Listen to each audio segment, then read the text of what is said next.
sua onde em Recife? Jefferson, no momento minhas aulas estão sendo online, mas eu vou falar sobre isso depois. Depois da aula eu dou esses tipos de avisos. Boa noite, May. Sandro entrando. Eu tô aqui no iPad, no Instagram, e aqui no celular eu tô no Periscope. Vocês que estiverem aí no Periscope, acho que porque o Instagram não tem essa ferramenta, né? Mas o pessoal do Periscope, convida aí os seguidores, compartilha a transmissão, por favor. O pessoal aqui do Periscope, né? Instagram eu não sei se tem essa ferramenta. Se tiver, vocês compartilhem aí também. Eu acho que não tem não. Enfim.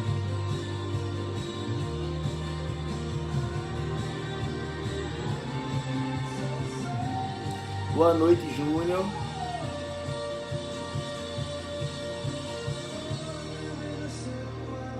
Jefferson, obrigado, viu? Minhas aulas online, você perguntou aí, Jefferson, no Periscope, tem sido pelo SED, Complexo de Ensino Renato Saraiva. Bom, a música acabou, deixa eu pausar aqui, então agora eu vou começar a nossa transmissão, tá bom? Primeiramente, eu gostaria de agradecer a presença de todos vocês. Eu sempre começo qualquer aula presencial ou online agradecendo a presença de vocês, afinal, sem vocês aí do outro lado, quem seria de eu aqui, né? Então, quem seria de mim aqui? Eu preciso de vocês. A gente costuma falar que vocês, alunos, costumam ter a postura de a gente precisa do professor. Eu gostaria que vocês entendessem logo de início que nós, professores, que precisamos de vocês, não é o contrário, não.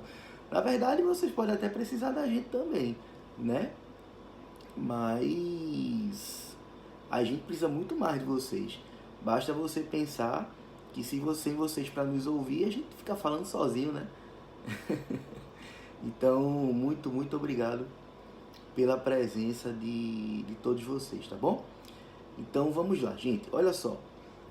Como eu acredito que... deixa eu perguntar isso logo. Quem tá online aí? As pessoas, vocês que estão online, vocês podem me dizer, por favor, quem aqui recebe os meus e-mails?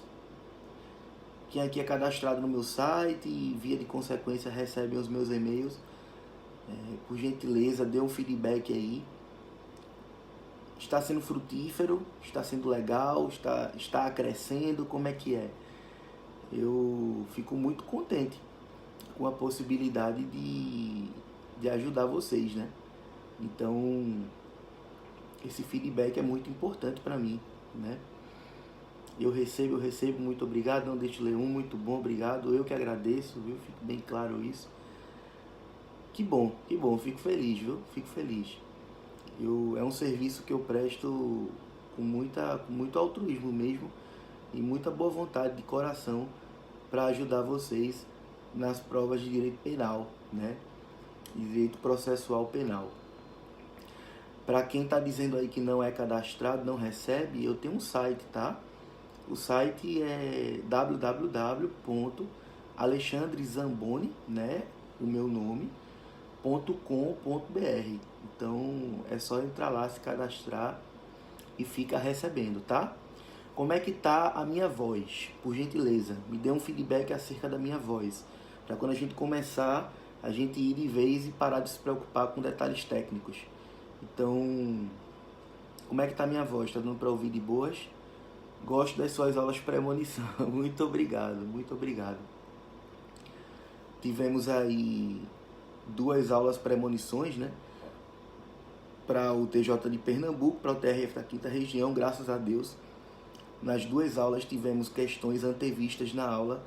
E a gente que trabalha resolvendo muito exercício, a gente que trabalha direto, né, nessa disciplina, a gente tem condição, sim, é perfeitamente possível. Acaba realmente acontecendo da gente conseguir, né, trabalhar em aulas o conteúdo que vem a ser cobrado depois nas provas, tá bom? Olha só, gente, vamos lá, vamos começar. Conforme eu avisei, né, eu gostaria de pedir desculpas por ter avisado um pouco em cima da hora, a considerar que eu era para estar essa hora em estúdio gravando. Eu tinha uma aula gravada, uma aula marcada, né, uma gravação marcada, mas aí, por detalhes técnicos, não sei porquê, essa aula teve que ser remarcada. Então eu fiquei com a noite livre. Eu já estava desacostumado, graças a Deus, a ter noite livre, todas as minhas noites ocupadas. Mas aí, por essa remarcação, acabei ficando com a noite de hoje livre. Então, por que não aproveitar, né, esse tempo da noite livre para poder falar um pouco de direito penal com vocês? E conforme eu avisei no e-mail, né, para quem recebeu o aviso da transmissão pelo e-mail, eu disse que eu ia falar um pouco sobre tentativa e desistência voluntária, né? Existem vários concursos com edital aberto, todos eles cobrando direito penal, como por exemplo os concursos do STM e do STJ. Temos os concursos do TJ Alagoas, do TJ de São Paulo, Polícia Civil do Rio Grande do Sul, Polícia Civil da Bahia, Polícia Civil de Minas Gerais, edital publicado hoje. Temos também o concurso para procurador aqui de Pernambuco, né, PGE. Enfim, vários concursos com edital aberto, cobrando direito penal. E a gente sabe que temos concursos no forno, como o PRF, Polícia Rodoviária Federal, Polícia Federal e MPU, né? Também certames em que direito penal vai vir com certeza. Então, o tema que eu vou trabalhar com vocês aqui nessa transmissão, com certeza servirá para qualquer certame que você for prestar, que for cobrada, obviamente, a disciplina de direito penal. Gente, então olha só, o estudo da tentativa e da desistência voluntária, eles costumam vir nos editais com este nome mesmo. Quando o examinador quer que você conheça o Instituto da Tentativa, ele coloca lá no edital, crime consumado e tentado. E quando ele quer que você saiba acerca de desistência voluntária, ele coloca lá, nominalmente mesmo, desistência voluntária, o nome do Instituto. Agora, para compreender tentativa e desistência voluntária, faz-se necessário um conhecimento acerca de um assunto denominado iter criminis. O que vem a ser iter criminis? Iter criminis é o caminho do crime, as fases do crime, o percurso do crime, ou, na linguagem muitas vezes usada em prova, o itinerário do crime, né? E as fases do crime, componentes, portanto, do iter criminis, são as seguintes: cogitação, atos de preparação, atos de execução e consumação. Então, o caminho do crime começa na cogitação, que é o que se chama de fase interna, estamos na cabeça do criminoso ainda, passa pela preparação, chega na execução, e olha só, se nada de errado acontecer, se você cogitou praticar o crime, se preparou, iniciou a execução, se nada de errado acontecer, o mais natural é que sobrevenha a consumação do crime. Mas olha só, gente, existe ou não existem situações em que o sujeito cogita, se prepara, inicia a execução, mas não ocorre consumação? Existem ou não existem essas situações? Existem. Não só existem, como são 4 estas situações. Sempre que o sujeito cogita praticar um crime, se prepara para ele, inicia a execução e não ocorre consumação, somente isso aconteceu porque ocorreu uma dentre 4 situações. Pode acontecer do sujeito iniciar a execução e não haver consumação porque houve uma situação de tentativa. Pode acontecer do sujeito iniciar a execução e não ocorrer consumação porque houve uma situação de crime impossível. Pode acontecer do sujeito iniciar a execução e não ocorrer consumação porque houve desistência voluntária. Pode acontecer do sujeito iniciar a execução e não ocorrer consumação porque houve um arrependimento eficaz. Então veja, esses 4 institutos, tentativa, crime impossível, desistência voluntária e arrependimento eficaz são institutos que, para ocorrerem, dependemos de dois pressupostos. O primeiro pressuposto é que o sujeito tenha iniciado a fase de execução. O segundo pressuposto é que não tenha ocorrido consumação. Então, eu só posso ter um desses 4 institutos se o sujeito iniciar a execução e não ocorrer consumação. Certo? Tranquilo até aqui? Beleza. Olha só, gente. Quando é que ocorre o que se chama de tentativa? Veja, o Código Penal, ele trouxe um conceito de tentativa no artigo 14, inciso 2º. O conceito de tentativa dado pelo Código Penal é que o crime é tentado quando a consumação não ocorre por circunstâncias alheias à vontade do agente. Essa é a linguagem do legislador. Mas para fins didáticos, quando eu dou aula disso, como estou fazendo agora, eu gosto que você associe mentalmente o instituto da tentativa ao seguinte conceito. Na tentativa, o sujeito inicia a execução do crime. Quando ele inicia a execução do crime, existe possibilidade de consumação. Mas a consumação, não ocorre porque algo ou alguém impediu que essa consumação ocorresse. Então, vou repetir. Na tentativa, o sujeito inicia a execução, existe possibilidade de consumação, mas a consumação, não ocorre porque algo ou alguém a impediu. Se você pegar a situação da questão do concurso, do caso prático, de onde for, se você enquadrar nessa ideia, você já sabe que houve um crime tentado. Então eu vou te dar 2 exemplos, tá? Olha só. Digamos que João, com a intenção de matar Paulo, adquiriu uma arma de fogo bem velhinha, embora velha, funcionando. João municiou essa arma, carregou esta arma, foi com esta arma em direção a Paulo. E aí, quando ele apontou a arma para Paulo e puxou o gatilho, a arma, no popular, pinou. O projétil não foi deflagrado. E aí, ele puxou o gatilho novamente. A arma, tec.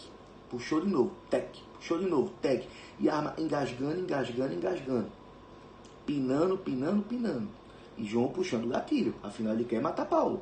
Puxando o gatilho. E a arma pinando. Paulo, vendo aquilo, obviamente, não ia ficar parado, sem fazer nada, somente esperando a morte. Levantou e saiu correndo, né? E aí, quando Paulo já estava bem distante, João, que continuou puxando o gatilho, a arma finalmente, disparou. Mas esse disparo, por óbvio, não alcançou Paulo. E já estava longe, né? Tranquilo até aqui? Beleza, olha só. João cogitou matar Paulo? Sim. Se preparou? Sim. Iniciou a execução? Sim. Ocorreu consumação? Não. Então, bora ver por quê. Quando João iniciou a execução do homicídio que inicialmente cogitou, existia a possibilidade de consumação ou era impossível? Existia. Veja, a arma disparou somente muito tempo depois, mas disparou. Ou seja, existia a possibilidade de ela, logo no primeiro tec, disparar. Não disparou, mas existia a possibilidade. Então, iniciada a execução, existia a possibilidade de consumação.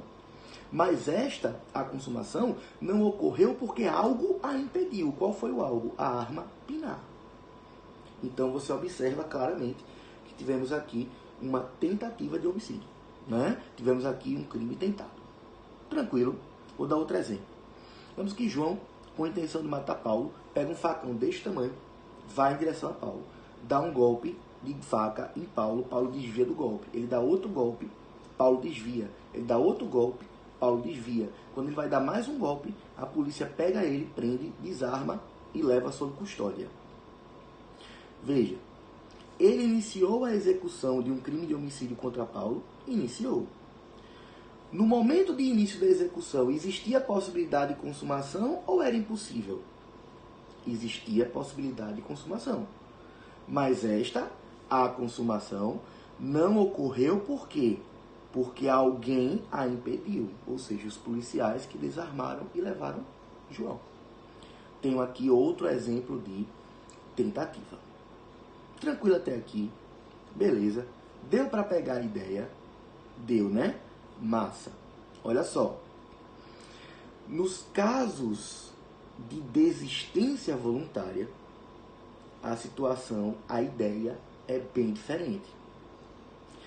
Em comum, tentativa e desistência voluntária tem que ambos exigem que o sujeito inicie a execução e a consumação não ocorra. Isso são os pontos em comum. Só que deixa eu te fazer uma pergunta.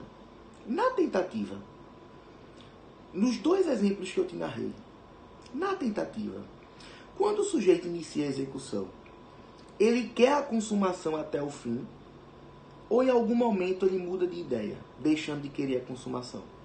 Ele quer até o fim, ou em algum momento ele muda de ideia? Ele quer até o fim. Ele não muda de ideia. Na tentativa, o sujeito não muda de ideia. Ele quer a consumação do crime. Só que ele não conseguiu a consumação. A lógica é, eu quero consumar, mas eu não consumei porque eu não consegui. Ponto.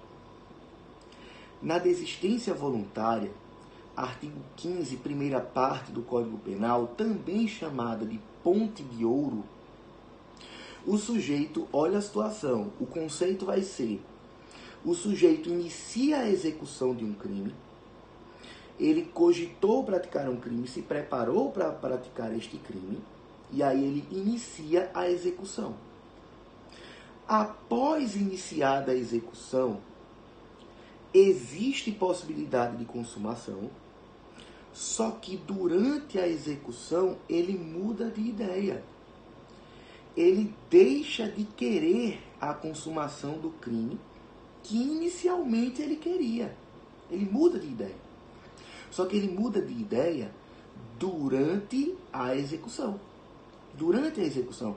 Ele não chega até o fim da execução. Durante a execução ele muda de ideia, ele deixa para lá.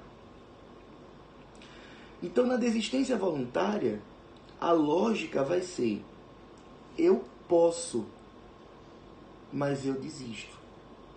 Eu posso consumar, nada está me impedindo, mas eu mudei de ideia. Eu desisto de prosseguir nesta execução. Eu desisto de prosseguir nesta execução. Essa é a ideia da desistência voluntária. E aí, pessoal, muito bem. Cledson, aqui Santos, no Instagram, ele falou tentativa abandonada. Tentativa abandonada, embora eu não goste muito desse sinônimo, porque às vezes confunde o aluno, mas tentativa abandonada é sinônimo de desistência voluntária.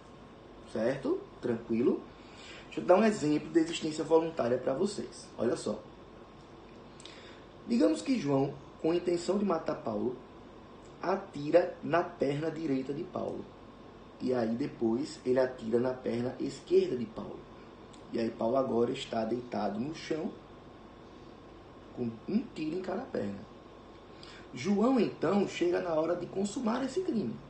Ele coloca a arma na cabeça de Paulo, e antes de atirar para consumar este homicídio, antes, portanto, de chegar à consumação do crime que ele inicialmente quis praticar, ele muda de ideia. Observe que nada está impedindo que ele consume aquele homicídio, mas ele muda de ideia. Ele deixa de querer. E aí ele guarda a arma e vai embora. Veja que a lógica aqui foi, eu posso consumar, nada me impede, mas eu desisti. Eu desisti de prosseguir nesta execução. Eu mudei de ideia, deixei de querer a consumação do crime que inicialmente eu quis. A lógica é essa. E aí vamos lá. Você já tem a lógica da tentativa e eu te dei dois exemplos. Você já tem a lógica da desistência voluntária e eu te dei um exemplo. Vamos agora às consequências de um e outro instituto. Qual é a consequência de se dizer que o sujeito agiu em tentativa.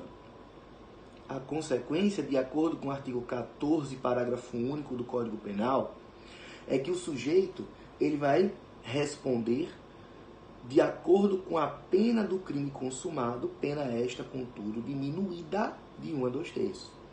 Então você perceba que a natureza jurídica da tentativa é causa de diminuição de pena. O juiz vai dosar a pena levando em consideração como se o crime tivesse sido consumado. E aí, na terceira fase da dosimetria, ele vai aplicar a diminuição de pena, diminuição esta que pode ir de 1/3 a 2/3. Tranquilo? Essa é a consequência da tentativa. Agora vamos para a consequência da desistência voluntária. Se você chegar à conclusão que o sujeito iniciou a execução de um crime e a consumação não ocorreu, e o motivo foi porque houve desistência voluntária, haverá uma consequência. A consequência é que o sujeito não vai responder pela tentativa do crime que inicialmente ele quis. Ele não vai responder pela tentativa do crime que inicialmente ele quis. Entretanto, fatos paralelos, desde que criminosos, por eles ele irá responder. Então vamos lá. Deixa eu voltar para o exemplo do João que atirou nas pernas de Paulo. João, com a intenção de matar Paulo, atirou nas pernas de Paulo e quando foi dar o tiro fatal, desistiu.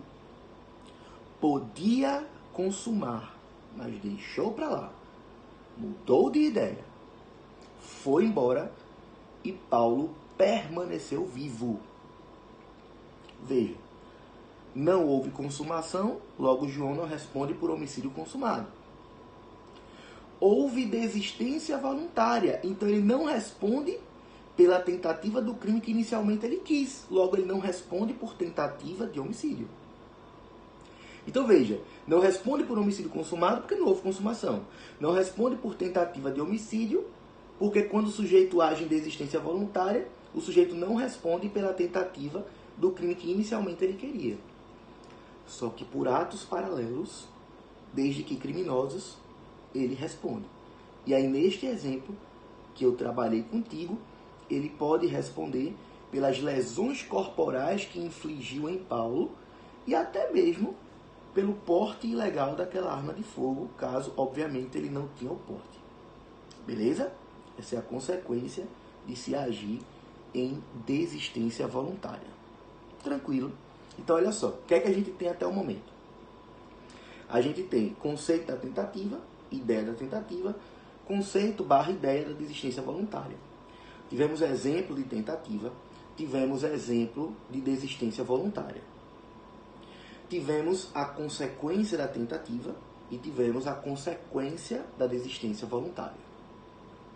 Agora eu vou trabalhar com vocês aspectos pormenorizados dentro de cada um destes dois institutos. Vamos começar pelo instituto da tentativa. Olha só, gente, como a gente trabalhou, na tentativa nós temos uma causa de diminuição de pena. O sujeito responde de acordo com a pena do crime consumado, diminuída esta pena de 1 a 2/3. Mas aí eu pergunto a vocês, existe algum critério para o juiz tirar 1/3 da pena, tirar 2/3 da pena ou tirar algum percentual dentro deste interregno? Existe algum critério ou é tipo de bolo? O juiz escolhe sem critério qual é a fração de redução no crime tentado. O que é que vocês acham? Existe ou não existe critério? Existe critério. E o critério é proximidade da consumação. A lógica é, quanto mais perto o sujeito ficou de consumar o crime, eu vou dar mais ou menos benefício para ele. Quanto mais perto ele ficou de consumar aquele crime, eu vou dar menos ou mais benefício para ele? Poxa, quanto mais perto ele ficou de consumar o crime, eu vou dar menos benefício. Então a redução de pena é menor. Agora, se o sujeito ficou muito distante de conseguir consumar o crime, eu vou beneficiar ele mais do que ele tendo ficado muito próximo. Então, se ele ficou muito distante da consumação, eu não vou beneficiar ele menos, eu vou beneficiar ele mais. E como é que eu beneficio ele mais? Aplicando a maior causa de redução. Então, ficou muito perto da consumação, é menos benefício, redução menor. Ficou muito longe da consumação, maior benefício, redução maior de pena. Tranquilo, gente? Beleza. Então, olha só. Após você saber o critério de diminuição de pena na tentativa, após você saber esse critério, vamos agora falar sobre uma classificação da tentativa ser branca, também conhecida como incruenta, ou a tentativa ser vermelha, também conhecida como cruenta, né? Isso, salvo engano, caiu agora há pouco na prova para defensor público aqui de Pernambuco, na prova objetiva, salvo engano, tá? A gente vê muita prova, às vezes a gente confunde, mas eu acho que caiu na prova de defensor, na prova objetiva. Olha só, gente. A tentativa cruenta, também conhecida como vermelha, é aquela em que o alvo da conduta criminosa é, eu não vou nem falar atingido, já eu explico por quê. É tocado. Tocado assim, ó, tocado. Tranquilo? Já na tentativa branca, também conhecida como incruenta, o alvo da conduta criminosa não chega a ser tocado. Já eu explico porque eu estou falando de tocado em vez de atingido, certo? Mas olha lá, vamos lá. Tentativa cruenta ou vermelha é aquela onde o alvo da conduta criminosa chega a ser tocado. Já na tentativa incruenta, também conhecida como branca, o alvo da conduta criminosa, ele não chega a ser tocado. E aí, pessoal, preste atenção no seguinte. Por favor, é um favor que eu te peço. Esqueça aquele bizu de, a tentativa vermelha é aquela onde tem sangue. Meu irmão, pare com isso. Pare. Pare, por favor. Tentativa vermelha é aquela onde tem sangue. Pô, esquece isso. Esquece. É muito melhor você ficar na cabeça que tentativa vermelha é aquela onde o alvo é tocado, do que dizer que na tentativa vermelha há sangue. Por quê? Porque nem sempre a gente tem tentativa em crimes onde o alvo é pessoa. A gente tem tentativa em crimes onde o alvo é objeto, e objeto não sangra. E eu tenho como ter tentativa em crimes onde o alvo é objeto, o objeto sendo tocado, e aí a tentativa vai ser vermelha. E olha só, não teve sangue, porque o objeto não sangra, né? Tipo, um celular, né? Que pode ser objeto de um crime de tentativa de furto, objeto não sangra, né? Celular não sangra, pelo menos até onde eu sei. E apesar de celular não sangrar, a gente pode ter uma tentativa vermelha de furto, né? Então, ó, fica com isso. Tentativa vermelha, o alvo é tocado, independentemente de sangue ou não. A gente pode ter, inclusive, tentativa de homicídio, onde o alvo, pessoa, é tocada e ela não sangra, olha só. E ela não sangra. E a tentativa vai ser vermelha. Então, olha só, gente, preste atenção. Deixa eu dar um exemplo para tu. Teve um caso aqui em Recife, acho que foi ano retrasado, que estava chovendo muito. Muito. Estava formando um aguaceiro em diversos lugares. E aí uma pessoa estava filmando o aguaceiro da janela do ônibus usando o celular. E aí, quando ela estava filmando, né, o aguaceiro pela janela do ônibus, apareceu um boy que deu um bote no celular dela. Inclusive, existe a imagem do boy no exato momento em que ele estava dando bote no celular da menina, virou até meme, né, na internet, o famoso boy do bote. E aí o que aconteceu? Pensa que o celular da menina é essa minha mão aqui. O boy do bote deu o bote, aí fez assim, ó. Veja, tocou no celular da menina, mas não conseguiu trazer o celular para si, mas tocou, certo? Bora lá. O boy do bote cogitou furtar? Sim. Se preparou? Sim. Iniciou a execução? Sim. Houve consumação? Não. Por quê? Porque não houve a inversão da posse. Certo? Mas aí, bora lá. Não houve a consumação por que motivo? Quando o boy do bote iniciou a execução, existia a possibilidade de consumação ou era impossível? Existia a possibilidade de consumação. Mas a consumação, não ocorreu porque algo impediu. Qual foi o algo? Ele errar o bote.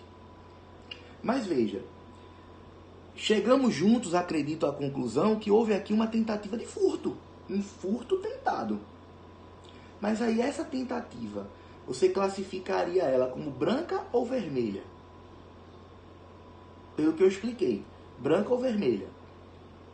Vermelha, né, gente? E vermelha por quê? Porque qual era o alvo da conduta criminosa? O celular. Ele foi tocado? Foi. Então, a tentativa é vermelha. E olha só, celular não sangra. Que coisa, né? Então, veja bem, preste atenção. A distinção entre tentativa vermelha e branca não é sangue ou não sangue.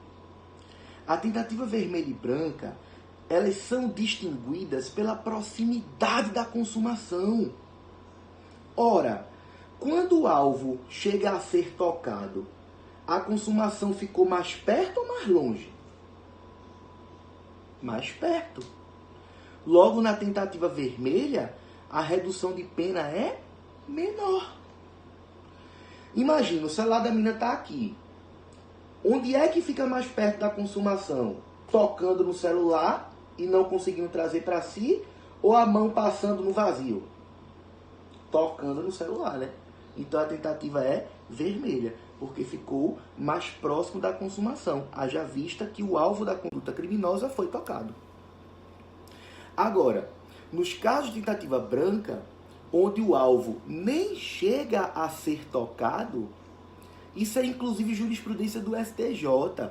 Nos casos de tentativa branca, onde o alvo nem chega a ser tocado, a redução de pena tem que ser no patamar máximo, ou seja, 2/3. E adivinha por quê? Porque se a tentativa é branca, o alvo nem mesmo chegou a ser tocado, então a consumação ficou o mais longe possível. E se ficou o mais longe possível, a redução tem que ser no patamar máximo, que é 2/3, jurisprudência do STJ, e que caiu na prova objetiva para a Defensoria Pública de Pernambuco em 2015. Aí eu lembro. Mas agora, na de 2018, caiu algo sobre tentativa cruenta e incruenta. Agora, essa questão de na tentativa incruenta, a redução de pena ter que ser em 2/3, porque a consumação ficou muito distante, aí eu lembro com certeza, caiu tanto na Defensoria Pública de Pernambuco em janeiro de 2015, como caiu para analista do TRE de Goiás, salvo engano, em 2015 também. Tranquilo, gente? Beleza? Como é que estamos indo até aqui? Me dá, por favor, um feedback. Tá rápido? Tá difícil? Tá uma merda, uma bosta? Como é que tá? Dá um feedback aí.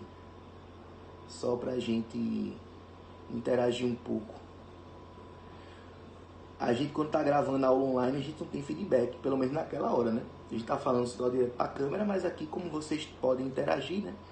É sempre bom a gente saber. Então, beleza, tranquilo. Vamos prosseguir, tá certo? Olha só, gente. Algo que eu lembro também, que caiu agora há pouco, na prova para a Defensoria Pública daqui de Pernambuco, na prova objetiva, foi com relação a crime falho. A expressão chamada crime falho. E aí é o seguinte, gente, olha só. Para você saber o que é crime falho, você precisa saber outra classificação da tentativa em a tentativa ser perfeita ou imperfeita. Porque crime falho é sinônimo de tentativa perfeita. Então, olha só, crime falho é sinônimo de tentativa perfeita. Logo, você precisa saber a distinção entre tentativa perfeita e tentativa imperfeita. Lembrando, eu vou repetir que crime falho é sinônimo de tentativa perfeita. Tranquilo? Vamos lá. Gente, preste atenção. Na tentativa perfeita, o sujeito ele pratica todos os atos de execução que ele entende necessários para a consumação do crime. Agora, óbvio, já que se trata de tentativa, a consumação não ocorreu, né? Por circunstâncias alheias à vontade, né? Mas veja, na tentativa perfeita, o sujeito pratica tudo o que ele entende necessário para a consumação do crime. Mas mesmo assim, a consumação não ocorre. Tranquilo? Então veja, tentativa perfeita, o sujeito pratica todos os atos que ele entende necessários à consumação do crime, e mesmo assim, a consumação não ocorre por circunstâncias alheias à sua vontade. Já na tentativa imperfeita, o sujeito inicia a execução, mas ele, durante a execução, ele é interrompido. Ele quer continuar a praticar atos de execução, mas ele não consegue prosseguir naquela execução. Veja que na desistência voluntária, durante a execução, o sujeito desiste voluntariamente de prosseguir. Na tentativa imperfeita, durante a execução, ele querendo praticar mais atos buscando a consumação, ele é impedido. Ele quer praticar mais atos, mas ele é impedido de prosseguir. Vamos trabalhar com exemplos. Olha só. Eu assisti uma série recentemente chamada Dark, da Netflix. É uma série muito legal. Mas se você tiver com prova marcada ou estudando para concurso, faço não. Não assista a série. Série e concurso são duas coisas que não se misturam, né? Há uma heterogeneidade aí, não se mistura. Não faça isso, por favor. Deixa as séries para as pessoas que não estão estudando para concurso, que aí elas não vão se prejudicar, né? Não é o caso de vocês. Mas vamos lá. Nessa série chamada Dark, teve uma cena que na hora que eu assisti, eu disse, caralho, velho, vou usar em sala de aula. É assim, o cara queria matar uma criança. Vê a vontade do cara de matar a criança. O cara queria matar tanto a criança que ele viajou no tempo. Ele viajou 33 anos antes no tempo para matar aquela criança. Vê que onda. Vontade da porra, né? Aí o que aconteceu? Ele achou a criança. Aí ele derrubou a criança e começou a dar pedradas na criança com a intenção de matá-la. Bateu, bateu, bateu, bateu, bateu, bateu, bateu. Quando ele viu a criança lá desfalecida, ele parou de bater e foi embora.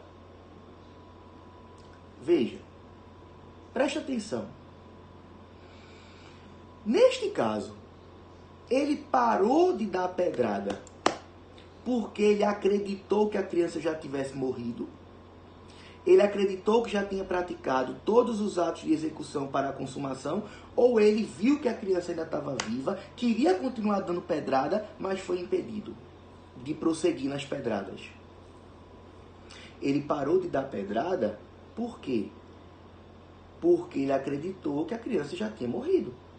Então, na cabeça dele, ele praticou tudo o que ele pretendia para matar a criança. Mas só que a criança não morreu. Temos um caso, portanto, de tentativa perfeita, conhecida como crime falho, que foi o que acabou e está aí agora na prova da Defensoria daqui de Pernambuco. Tranquilo? Beleza? Agora vamos para um exemplo de tentativa imperfeita. Vamos botar que ele estava lá dando pedrada no menino, e aí deu uma pedrada, duas pedradas, três pedradas. Quando foi dar a quarta pedrada, alguém chegou lá e impediu ele de prosseguir. E levou embora. Veja, a criança não morreu por circunstância alheia à vontade dele. Ele queria que ela tivesse morrido. Em momento nenhum ele mudou de ideia. Então eu tenho aqui uma tentativa. Ele praticou todos os atos que pretendia, Ou ele queria praticar mais, mas foi impedido? Queria praticar mais, mas foi impedido. Logo, temos aí uma tentativa imperfeita. Tranquilo isso? Beleza? Olha só. Perguntaram aqui durante, no Instagram, no Periscope tem pouca gente. Eu vi ali, tem pouca gente. Tem mais gente aqui no Instagram. Mas não vou encerrar a transmissão do Periscope, não. Vai ficar nos dois canais. Olha só. Até porque o pessoal que quiser assistir depois, eu vou dar o link da transmissão do Periscope, né? Que fica disponível aí 24 horas. Então, olha só. Perguntaram aqui no Instagram se uma tentativa perfeita ou imperfeita pode ser ao mesmo tempo cruenta ou incruenta. Pode ou não pode? Tranquilamente. São pontos de vista distintos. Eu posso ter uma tentativa perfeita e ao mesmo tempo cruenta? Claro. Perfeita no sentido de que o sujeito praticou todos os atos que pretendia. E cruenta porque o alvo chegou a ser tocado, tranquilo. Ela pode ser perfeita e incruenta? Pode. Perfeita porque o sujeito praticou todos os atos que pretendia e incruenta porque o alvo não chegou a ser tocado. Ela pode ser imperfeita e cruenta? Pode. Imperfeita porque ele foi impedido de prosseguir na execução e cruenta porque algum dos atos de execução que ele praticou, a vítima foi tocada. O alvo foi tocado. A tentativa pode ser imperfeita e incruenta? Pode. Imperfeita, o sujeito foi impedido de prosseguir na execução. E incruenta, algum dos atos de execução que ele praticou não chegaram a tocar o alvo. Tranquilo isso. Beleza? Tranquilo? Então, esclarecidos os conceitos de tentativa branca e vermelha, perfeita e imperfeita. Agora vamos para uma peculiaridade lá dentro da desistência voluntária. Aí, meu amigo, isso cai muito, viu? Cai consideravelmente muito em concurso, que é você saber se a desistência voluntária, para surtir os seus efeitos, precisa ou não precisa também ser espontânea. E aí, o que vocês acham? A desistência voluntária, para surtir os seus efeitos, ela precisa também ser espontânea? Sim ou não? Só escreve sim ou não. E aí?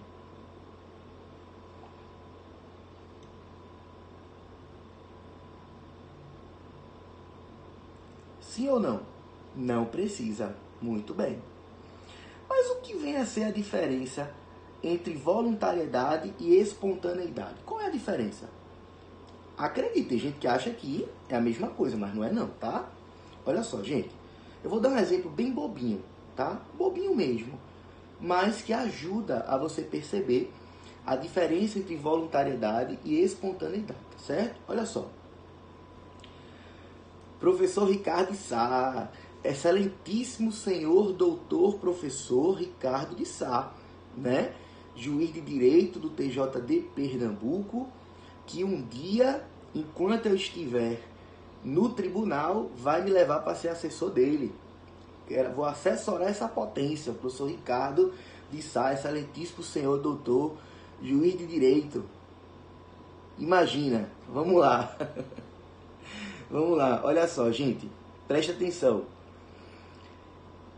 Digamos, eu disse que o exemplo é bobo, tá? Digamos que eu levanto o meu braço direito. Levantei, certo? Eu pergunto a você, eu levantar o meu braço direito, eu levantei porque eu quis ou alguém levantou ele por mim à força?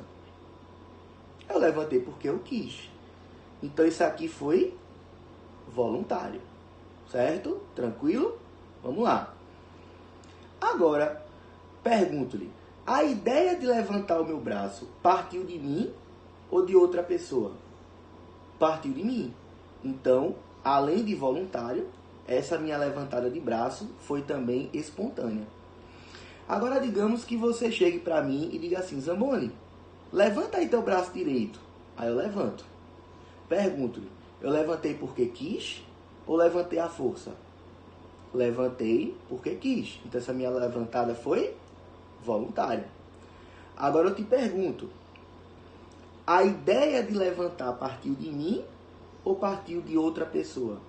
De outra pessoa. Então essa minha levantada de braço, apesar de voluntária, não foi espontânea. Tranquilo? Pronto. A esposa de Ricardo está falando, eu que convidei Ricardo, mas ele veio voluntariamente, exatamente. Ele não veio à força, então ele veio voluntariamente para ver a transmissão. Mas a ideia de vir ver a transmissão não foi dele, então ele não veio de forma espontânea. Mas para a desistência voluntária, não precisa de espontaneidade, basta a voluntariedade. Aí eu vou citar um exemplo que aconteceu com um apresentador de televisão chamado Marcos Mion. Isso, bom, segundo ele, né, ele contou essa história na internet e, em sendo verdade, é perfeitamente aplicável aqui à nossa aula. Aconteceu, segundo ele, no Carnaval de 2016. Vê a onda. Segundo Marcos Mion, ele foi abordado por uma pessoa que pretendia assaltá-lo. A pessoa apontou a arma para ele e exigiu a carteira, relógio, enfim. Segundo Marcos Mion, vê a onda. Segundo Marcos Mion, ele começou a conversar com o assaltante e convenceu o assaltante a não assaltá-lo. O assaltante, então, comeu a sugestão do Marcos Mion e não o assaltou. Não levou a cabo a inversão da posse dos bens. Foi embora sem nada levar. Pergunto-lhe, esse cara cogitou assaltar Marcos Mion? Cogitou. Iniciou a preparação? Sim. Iniciou a execução? Sim. Houve consumação? Não. Não houve consumação. Vamos lá. Se o sujeito iniciou a execução e não houve consumação, é porque houve... Deixa eu só bloquear uma pessoa aqui rapidão. Como é que bloqueia no Instagram? Ixi, Maria, peraí.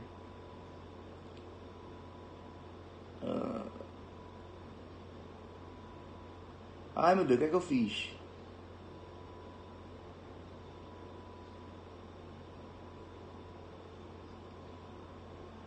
Bom, enfim, não sei, vamos lá. Onde é que eu estava assim? Vamos lá. Quando o sujeito inicia a execução de um crime e não ocorre consumação, somente pode ter sido porque houve um de 4 institutos. Aí vamos lá. Quando o sujeito iniciou a execução do crime de roubo contra Marcos Mion, ele não assaltou Marcos Mion porque foi impedido, ou ele podia consumar aquele roubo, mas mudou de ideia. Ele podia consumar o roubo, mas mudou de ideia. E aí fica claro que houve uma desistência voluntária. Mas aí eu te pergunto, embora ele tenha desistido voluntariamente, haja vista que não foi forçado, a ideia de desistir partiu do Marcos Mion, partiu do assaltante ou partiu de Marcos Mion? Partiu de Marcos Mion. Então a desistência desse assaltante, apesar de voluntária, não foi o quê? Espontânea. Mas precisa ser? Não precisa ser. A desistência basta ser voluntária para surtir os seus jurídicos efeitos. Não precisa, portanto, de espontaneidade. Permita-me somente estender a informação para você saber que não se exige espontaneidade nem na desistência voluntária, nem no arrependimento eficaz, nem mesmo no arrependimento posterior. Nesses 3 institutos, exige-se, sim, voluntariedade, mas não se exige espontaneidade para nenhum desses institutos. Nem desistência voluntária, nem arrependimento eficaz, nem arrependimento posterior. Tá bom? E aí na prova, para analista do TRF da primeira região, agora há pouco, caiu perguntando se você sabia sobre a fórmula de Frank. Bom, foi uma pergunta simples, foi uma questão objetiva, não era nem uma prova discursiva, uma questão objetiva, mas perguntou a você se você conhecia a fórmula de Frank. Você conhece a fórmula de Frank? Olha só, gente, a fórmula de Frank é um modelo de raciocínio utilizado justamente para você discernir uma tentativa de uma desistência voluntária. A fórmula de Frank é um modelo de raciocínio para você diferenciar uma tentativa de uma desistência voluntária. E a fórmula é muito simples. Eu já até passei ela para vocês, não só com esse nome. Segundo Frank, na tentativa, o sujeito quer consumar o crime, mas não consegue. Na desistência voluntária, o sujeito pode consumar, mas desiste. É somente isso. A fórmula de Frank. É um modelo de raciocínio para você diferenciar a tentativa da desistência voluntária. Tranquilo, gente? Beleza? Então, olha só. O que é que a gente viu nessa transmissão até o momento? Vimos a ideia da tentativa e da desistência voluntária, corroborada agora pela fórmula de Frank, cobrada no TRF da primeira região, prova objetiva para o cargo de analista judiciário. Vimos as consequências da tentativa e da desistência voluntária. Classificamos tentativa perfeita, imperfeita, cruenta, incruenta. Vimos que a desistência voluntária não precisa ser espontânea, que voluntariedade é diferente de espontaneidade, né? Então, acredito que servia aqui ao propósito de fazer dar essas informações, trabalharmos aqui esses dois institutos que caem em prova. E é engraçado que tentativa e desistência voluntária são dois institutos de direito penal tão democráticos que caem em provas de técnico a provas de defensor público. Você tem questões de juiz federal cobrando tentativa e desistência voluntária. Então, é algo que cai dos concursos mais básicos até os concursos mais avantajados de carreiras eminentemente jurídicas. Então, o domínio acerca desses dois institutos, das informações concernentes a estes dois institutos, você precisa, desde prestando concursos para técnico, agente de polícia, escrivão de polícia, delegado, defensor público, juiz de direito, promotor de justiça, e enfim. Direito penal é direito penal, né? Então, olha só, pessoal, queria agradecer a presença de vocês, mas antes da gente se despedir, eu gostaria de convidar vocês para se cadastrarem em meu site, né, www.alexandrezamboni.com.br, para que vocês passem a receber materiais gratuitos meus com conteúdo de direito penal, direito processual penal e direito das pessoas com deficiência, que são as disciplinas que eu leciono. Repito, tá? É gratuito, basta se cadastrar lá no meu site. E aí, pessoal, eu tenho uma novidade para vocês. Eu tenho uma novidade para vocês. Quem quer saber a novidade aí? Quem quer saber a novidade? Por favor, me dá um feedback. Quem quer saber aí da novidade que eu tenho para vocês? Qual é Quem quer saber a novidade? Quem quer saber a novidade? Olha só, gente. A novidade é a seguinte. Por muito tempo, desde que quando eu comecei a lecionar, eu cheguei a ter a oportunidade de poder constatar, através de resultados verídicos alcançados por alunos em provas de direito penal de concursos públicos, que a metodologia de teoria concatenada com exercício não tem erro, não tem errada. Você estudando por uma matéria onde o professor te ensina um conceito e logo em seguida te mostra esse conceito caindo em concurso, não tem erro. Não tem erro. Por exemplo, o professor te explica que é uma tentativa perfeita ou crime falho. E logo após a explicação, ele mostra uma questão de concurso verídica, mostrando como a tentativa perfeita já foi cobrada em concurso público. Aí, meu amigo, é você vendo a teoria sendo aplicada de forma verídica em concursos públicos, que é o seu foco. E aí eu sempre quis ter um curso onde eu tivesse a liberdade para fazer isso. Agora eu tenho. Agora eu posso dizer que eu tenho uma isolada online. Logo, essa isolada, ela atende não só meus alunos daqui de Recife, que é a minha cidade, como também os alunos que eu hoje, graças a Deus, possuo em todo o Brasil. uma isolada de direito penal, e olha como o nome é sugestivo. Direito penal começando do zero. Ou seja, a gente vai pegar desde as fontes do direito penal, vai para os princípios de direito penal, vai para a lei penal no tempo, lei penal no espaço, sujeitos e objetos do crime, sujeitativo, passivo, bem jurídico, bem material, entrando nos elementos do crime, tudo isso sempre mostrando em questões de concurso todas as minhas explicações. Não existe explicação minha neste curso sem esta explicação ser mostrada em prova de concurso público. Então eu vou te explicar o princípio da legalidade, vou te explicar o uso da analogia em direito penal e logo em seguida eu vou te mostrar como que o uso da analogia em direito penal já foi cobrado em concurso público. Eu vou te explicar o princípio da intranscendência da pena e logo em seguida eu vou te mostrar esse princípio sendo cobrado em concurso público. Eu vou te explicar sobre arrependimento eficaz e logo em seguida eu vou te mostrar isso caindo em concurso. Eu sempre quis fazer isso. E digo mais. A isolada é tanto para a parte geral do Código Penal, como também para uma parte muito negligenciada, infelizmente, que é a parte especial do Código Penal. Então eu tenho agora 2 módulos: Direito Penal parte geral, começando do zero, e Direito Penal parte especial, começando do zero.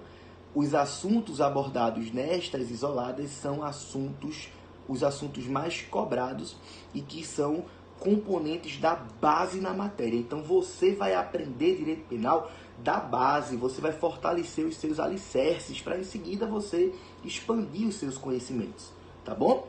Olha só, gente, são 13 aulas, 8 aulas de parte geral, 5 aulas de parte especial. Eu peço só um favor para você. Manda, por gentileza, uma mensagem para mim por WhatsApp, pedindo o link da isolada para eu passar para você. Anota o meu número, DDD 81 9 9513 5072.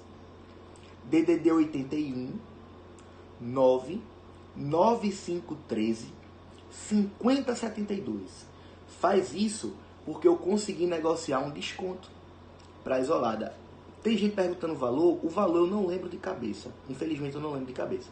Mas manda mensagem para mim no WhatsApp, que eu vou dar o link da isolada para você entrar e acessar as informações, inclusive o valor e o valor do desconto, tá bom? Então olha só, DDD 81 9 9513 5072, tá bom?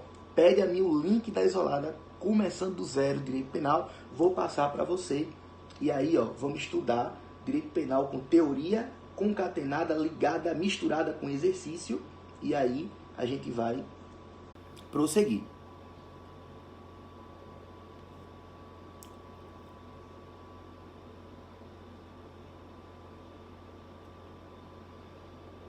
Só um instante, pessoal, aqui do Periscope, porque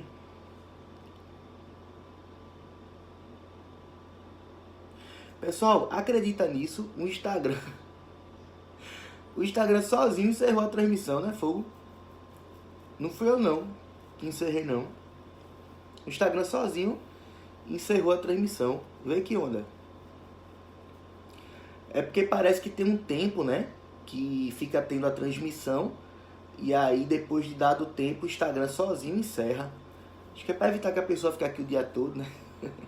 Sei lá. Então, deixa vocês ir entrando aí pra gente encerrar a transmissão. Vamos esperar o pessoal ir entrando.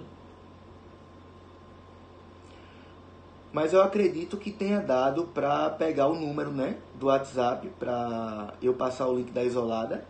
Então, a galera que for entrando aí, por gentileza, me dá esse feedback aí, se deu para pegar o número para eu passar o link. Cris, eu vi que caiu no Instagram. O Instagram encerrou a transmissão sozinho, não é fogo? Acho que dá um certo momento ele encerra, né? Enfim, gente, então é isso, tá? Eu acredito que deu sim para pegar o número, mas não tem problema, eu dou o número de novo. DDD 81, sou de Recife. DDD 81 99513 5072. DDD 81 99513 5072. Manda uma mensagem para mim pedindo o link da Isolada começando do zero.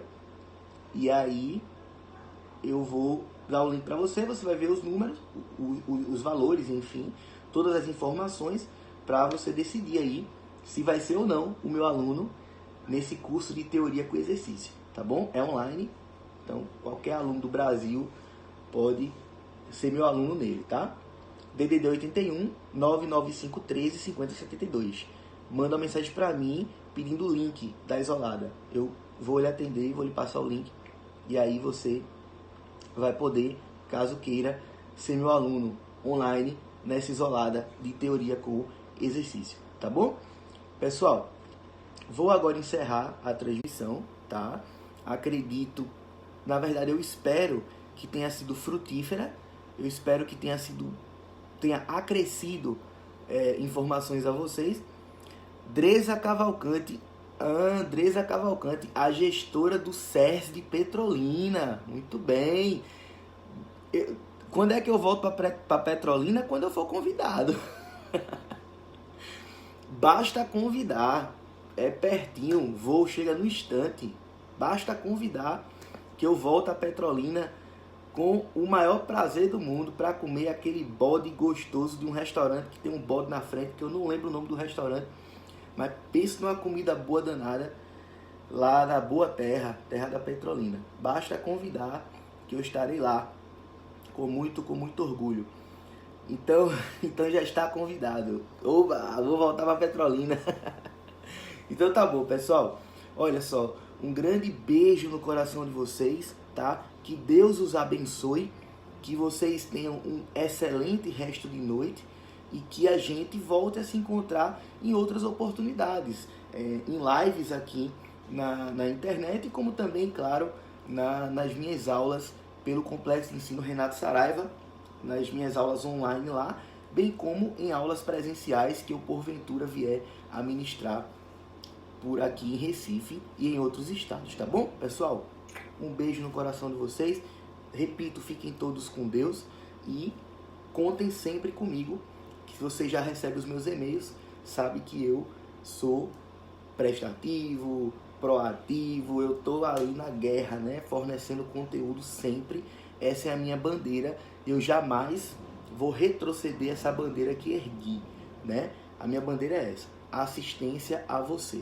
Então, você vai continuar recebendo todos os meus materiais por e-mail, tranquilamente, e se Deus quiser, enquanto Ele me der saúde, por tempo indefinido. Tá bom? Pessoal, um beijo no coração de vocês. Deus abençoe e até a próxima. Valeu!